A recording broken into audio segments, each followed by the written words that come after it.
ሴንቺዬ ሄርኩ ሲል ተናገረ። ይሄ ነገር አሁንም ህዝቡ ላይ አጠራጣሪና እንዲሁም ይሄ ነገር እንዴት ሊሆን ቻለ እያለ ህዝቡ ጭንቅላት ውስጥ እያብሰለሰለና ነገሮቹ ወደ ድራማ እየቀየረው ነው ያለው። እናንተስ ምን አላችሁ? እኔም ያልኩት ይሄ ነገር እውነታ ይጣራልን። ምክንያቱም የኢትዮጵያ ህዝብ በሙሉ ሊሸወድ አይችልም። እንዴት አብርሃም ታደሰ የፈለገው ነገር ይሁን ሩታ እንደዚህ አንገቷን መዛ የምታወራው የሆነ ብቻ ችግር ስላለ እንጂ እውነት ሩታ ይሄንን ያህል መንገድ ትጋፈጣለች ብዬ አላምንም። ምክንያቱም በህግ ደረጃ መሄድ ይችላሉ። መቼም እኛ ኢትዮጵያ ውስጥ ከሀገራችን ከወጣን ጀምሮ ትዳር የሚባለው ነገር እኔ አላቅም። ትዳር የሚባለው ነገር ኢትዮጵያ ውስጥ አዲስ እየሆነ ነው መሰለኝ የመጣው። እኛ ከሀገራችን ከወጣን በኋላ ብዙ ነገር ተቀይሯል መሰለኝ። ምክንያቱም ባይቀየር ኖሮ ቢሆን ይሄንን ያህል እንደዚህ ይሆናል ብዬ አላምንም። እኔ በፍጹም ማለት ነው። በጣም እንዴት እኮ ኤፍሬም ራሱ አነጋገሩ፣ አጫጫው አንተ ራሱ የምታድረው እዛ ቤት ነው እንዴ? እዛ ቤት ነው? አዎ እያደርክ። ምክንያቱም እንዴት እኔ የፈለገው ነገር ሊሆን የሰው ልጅ አንድ ቀን ያድራል። ይሄንን ያህል ወር እንግዲህ ወር ሆነ። ምን ልታረግ ነው እነሱ ጋር ሩታ ጋር ምን የሆነ ሩታ ጋር ኬዝ ቢኖረው እንጂ አብርሃም ታደሰ በፍጹም ራሱን አሁን ይኸው ልብስ ቀይረውለታል።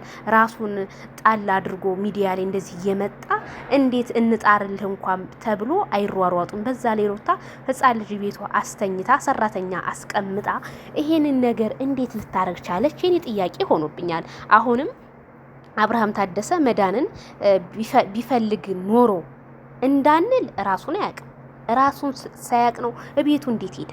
እኔ ጥያቄ የፈጠረብኝ እሺ ራሱን አያውቅም። ሲጀመር ኤፍሬምና ሩታ እበር ላይ ጠብቀው ወሽደውት ነው በተነጋገሩት። በቃ ይነግሩታል፣ ያስፈራሩታል። እንቅልፍ እንደተኛ ያደረጉት ወሰዱት። አለቀ። ይሄ ነው።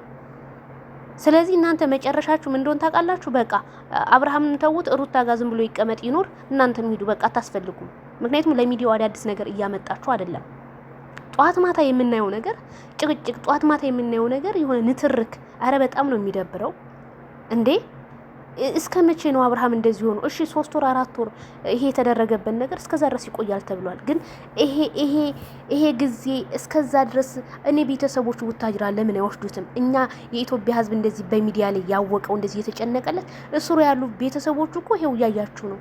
ጉዜ በሌሊት መጥቻለሁ ከምትይ በሌሊትን መጥቻለሁ በጧቱ ምናምን ከምትይ ዲቭ ከምትል ይሄን ልጅ ወስዳችሁ ጸበል ቦታ ማሳከም ነው ወይስ እየመጣችሁ ቪዲዮ እየተንዛዛችሁ? በቃ አስጠላ። ቀይሩት። በጣም ነው የሚደብረው።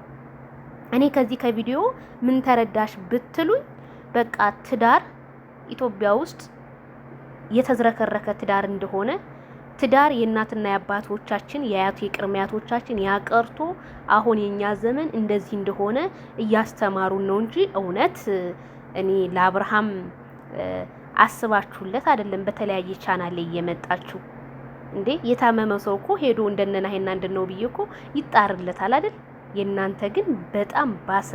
ማርም ሲበዛ ይመራል። መሮናል እኛ እንዴ እዚህ ጋር እንደዚህ ከምትል በጥፊ አትላትም እሷን? እውነት በጥፊ አትለውም ወንድምህን ኤፍሬምን? እሱ ማን ነው እንደዚህ የሚጎረረው? ኤፍሬም ሲጀመር መስሚያው የተዘጋ ሲጀመር ሲወለድ አንድ የሆነ ብቻ እስኪሉ ጎሎን የተወለደው ልጁ ማሰብ አይችልም። ወንድሙ እንደዚህ ሆኖ ያ በቃ ከሩታ ጋር እንዲሆን ወይስ ዋርሳ ሆነ ገብተህ ነው? ሳላቅ ዋርሳ ነው፣ እርግጠኛ ነኝ ዋርሳ ነህ። በቃ ገብተሃል። ባለፈው እንደውም አብርሃም ወንድም ያረሰውን እርሻ ወንድም ቢገባበት ምን አሳመረው እንጂ አላበላሸውም ብሎ ከፍቅር ጋር በሆንኩ ሰዓት ተርቶልሃል። ያንን ነገር በቀል እያደረጉ አብርሃምን ሊበቀሉት ነው። ኤፍሬምም እየተበቀለው ነው ይሄን ስላለው፣ ሩታም እየተበቀለችው ነው እንጂ ሩታ ለትዳር ፈልገው አይደለም አብርሃም። ግን አብርሃም በጣም አሳዘነኝ እዚህ